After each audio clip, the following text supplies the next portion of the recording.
Hey, y'all. Welcome, episode 58.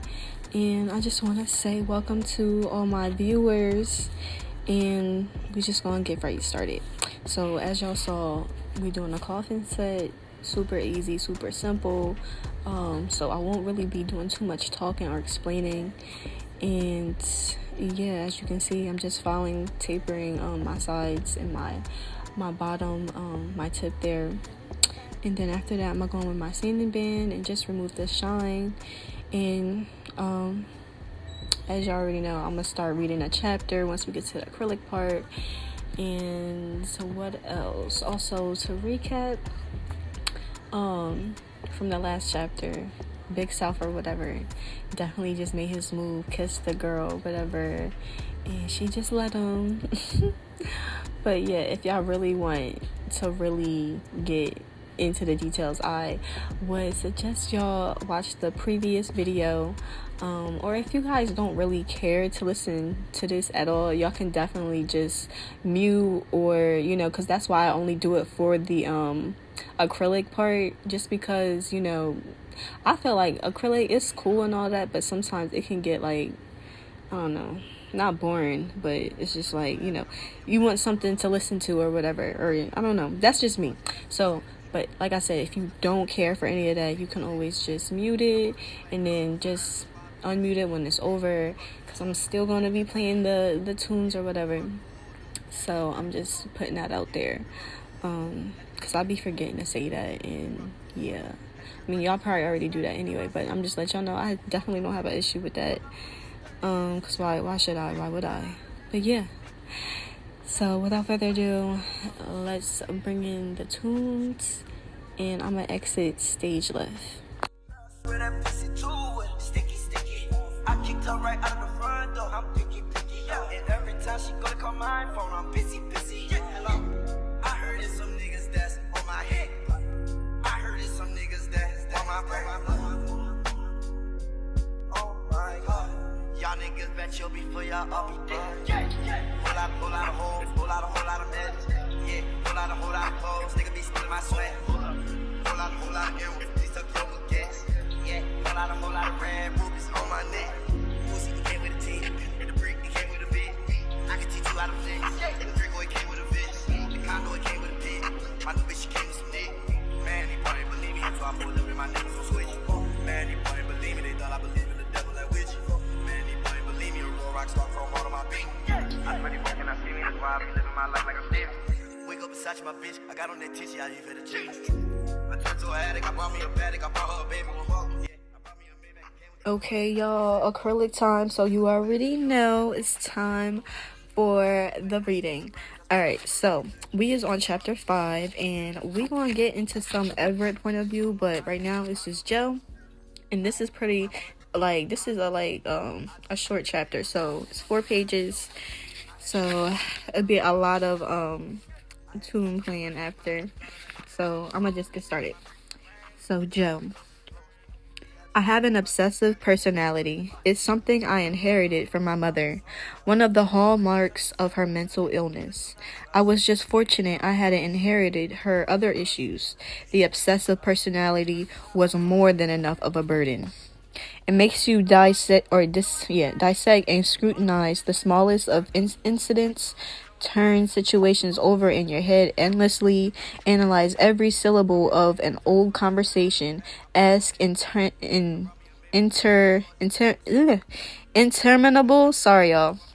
internal questions, and ponder the consequences of your actions fruitlessly. Hell, I've been known to ruminate over things I said years ago. The premiere and after party were on a Friday night. I spent all day Saturday and most of Sunday dodging Bridget's phone calls and obsessing over my encounter with Big South. Feeling shivers shimmy down my spine at the recollection of his lips touching mine, of his tongue invading my mouth, and by Sunday evening, I was seriously considering powering up my long-abandoned vibrator to ease the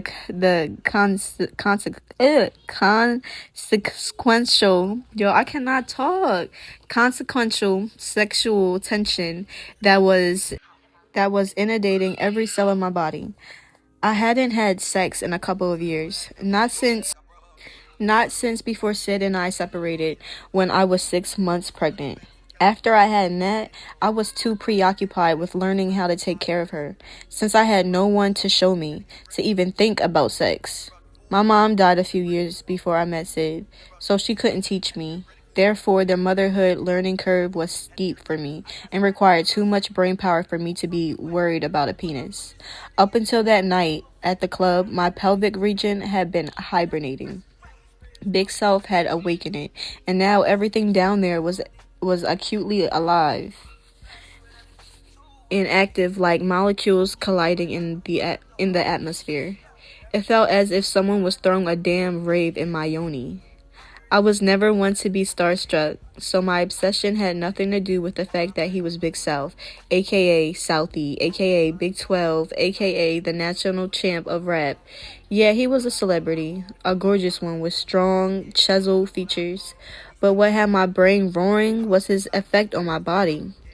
And none of this made sense. So I was horny and frustratingly perplexed. I suppose he was attracted to my weird looking ass for some reason. Maybe he had a thing for freckles, big lips, short, slightly bowed legs, and dusty looking hair. He did say I was sexy. But why kiss me twice, then leave me without bothering to at least get my phone number? But then again, he knew where I worked. Maybe he planned to drop by Bayou Park to see me. Of course he wasn't going to do that. I was nobody to him. Just some girl he kissed. He was a star. I was merely a game he was playing. Wasn't I? Shit. If I kept this up, I was going to end up in a psych ward like my mother did. My obsession led me to YouTube, where I watched countless Big South interviews. Some so old he looked like a kid in them.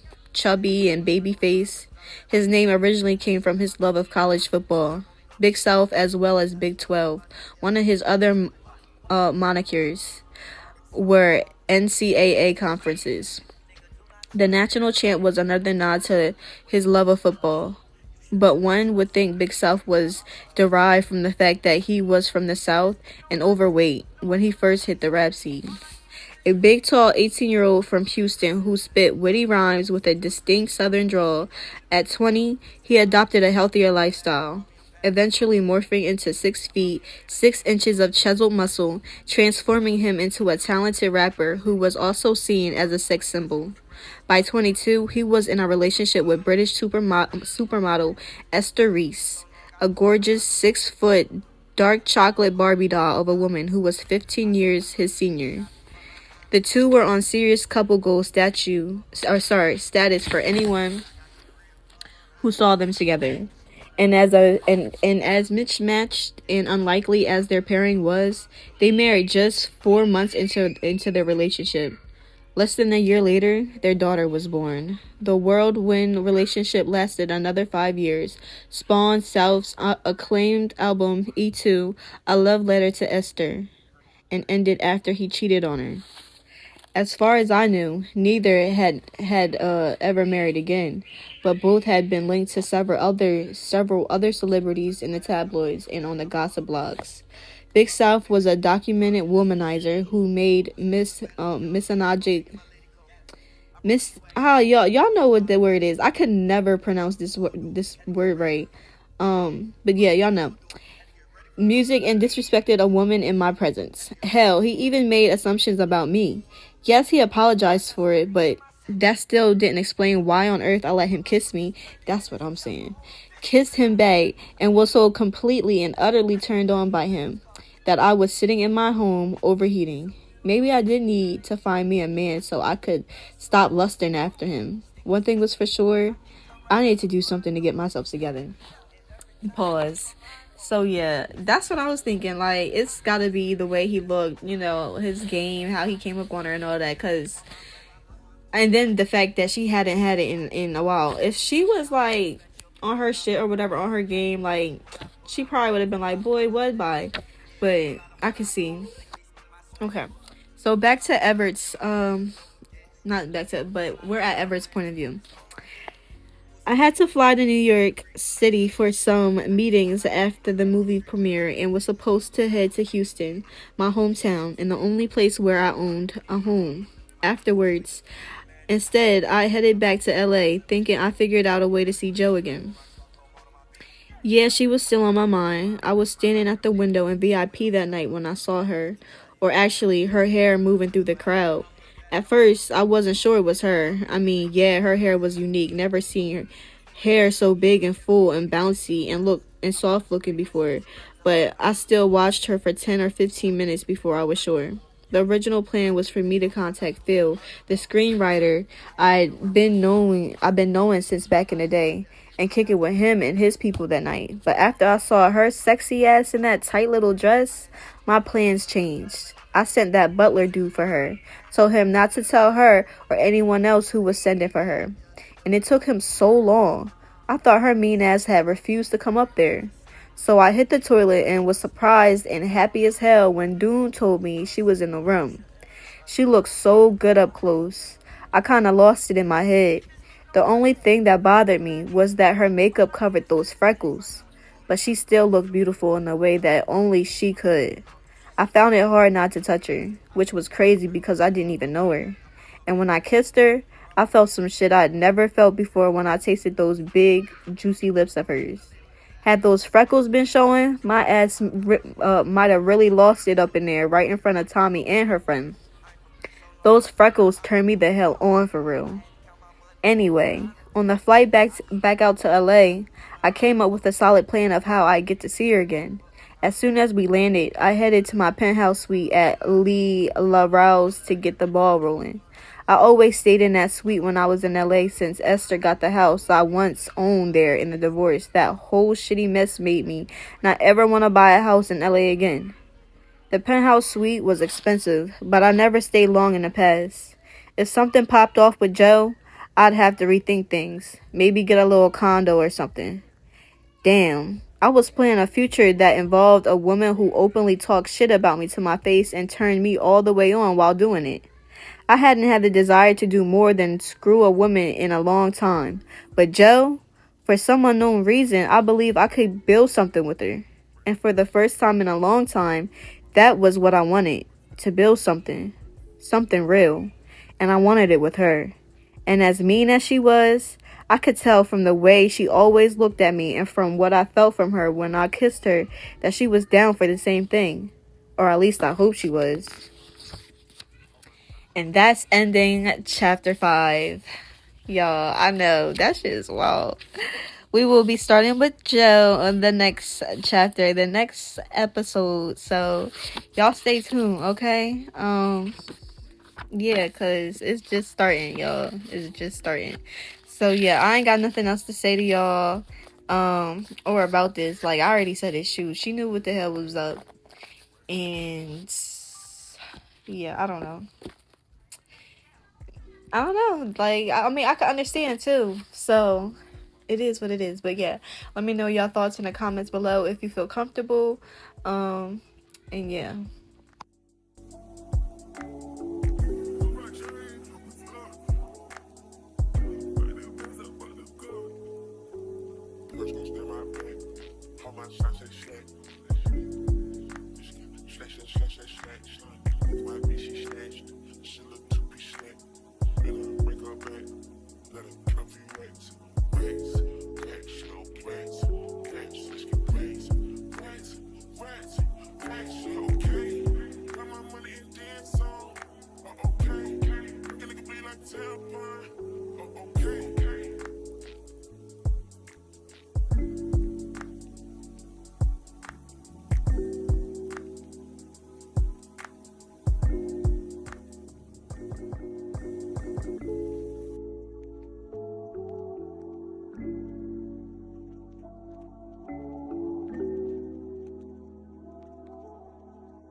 my shots say slack. Slash. My bitch, she snatched. She look to be slack. Let her break her back. Let her come for rats. She don't rats. Let's get rats. She okay. Got my money and dance on. Oh, okay. Make a nigga be like tailpine. Oh, okay.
All my shots say slack.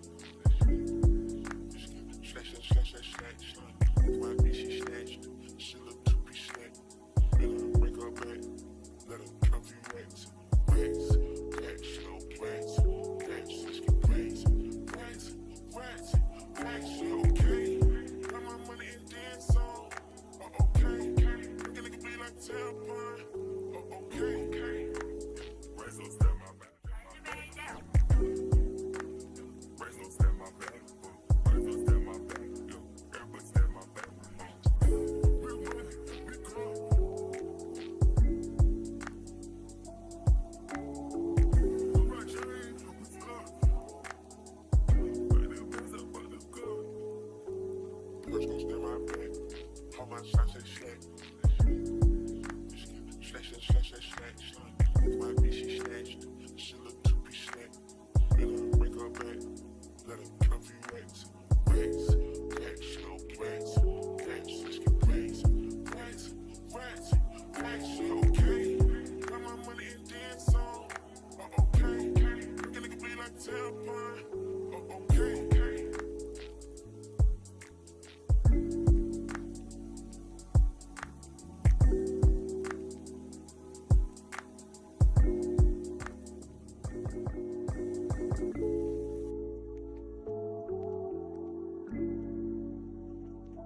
Want a paper plane, I'm the one. Yeah. Wonder why your girl always want you.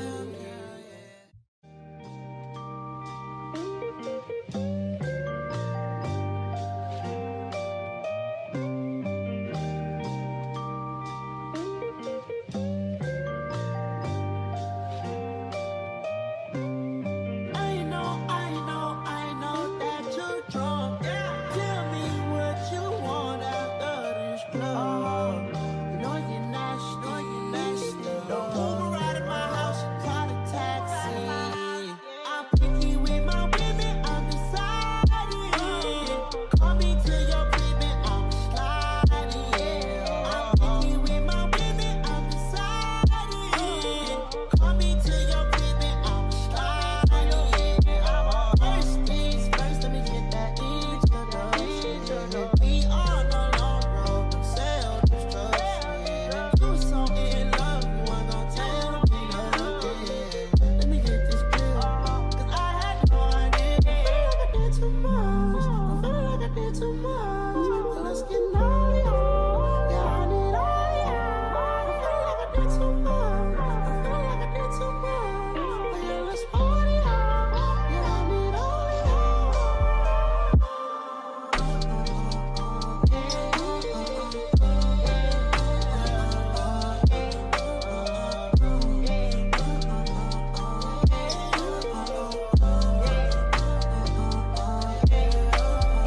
First things first, let me get that introduction. We on a long road to self-destruction. You so in love, you ain't gon' tell me nothing. Let me get this clear, 'cause I had no idea. I feel like I did too much. I feel like I did too much.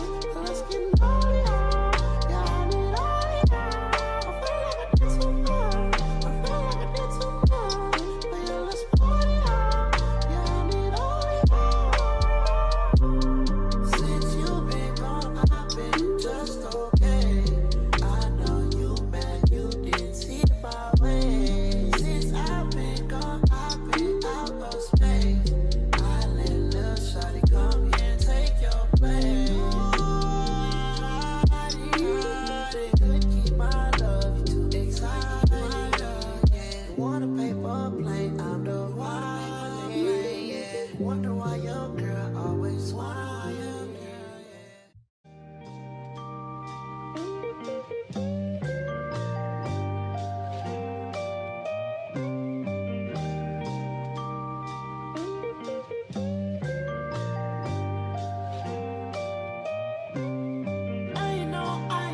I know that you're drunk. Tell me what you want after this club. You know you're nasty.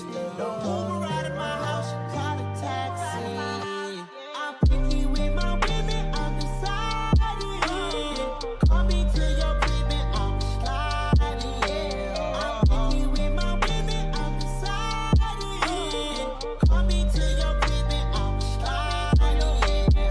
First things first, let me get that introduction. We on a long road to self-destruction. You so in love, you ain't gon' tell me nothing. Let me get this clear, 'cause I had no idea. I feel like I did too much. I feel like I did too much. So let's get naughty, yeah, I need all y'all. I feel like I did too much. I feel like I did too much. But yeah, let's party, yeah, I need all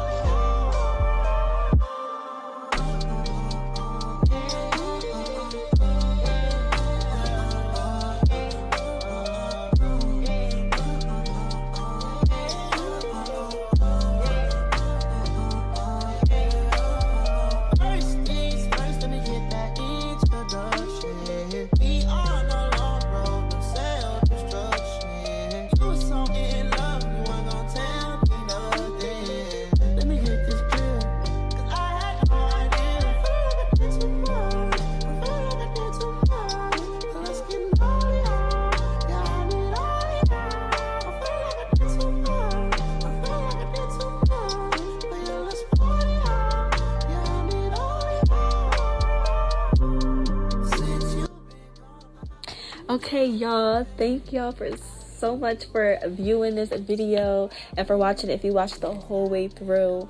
And yeah, stay tuned for the next episode. This next one is definitely gonna be a matte, like marble type of set, and I'm gonna be using like different color acrylics, so not gel polish but acrylics, so make sure y'all stay tuned for that. And I don't know if I want to do either square, coffin, or duck nails, which I just got, y'all. I'm so hyped. I think I should do duck nails, because what, that'd be so turnt. So yeah, make sure y'all hit that bell notification so you're notified for when I drop that next video. I'm really feeling the duck, like that just popped in my head. I'm really feeling that. So and don't forget to like and subscribe if you haven't already, and leave all your thoughts in the comments below. And yeah, have an amazing rest of y'all summer, and I'm gonna catch y'all in the next video. Peace.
Slipping from behind.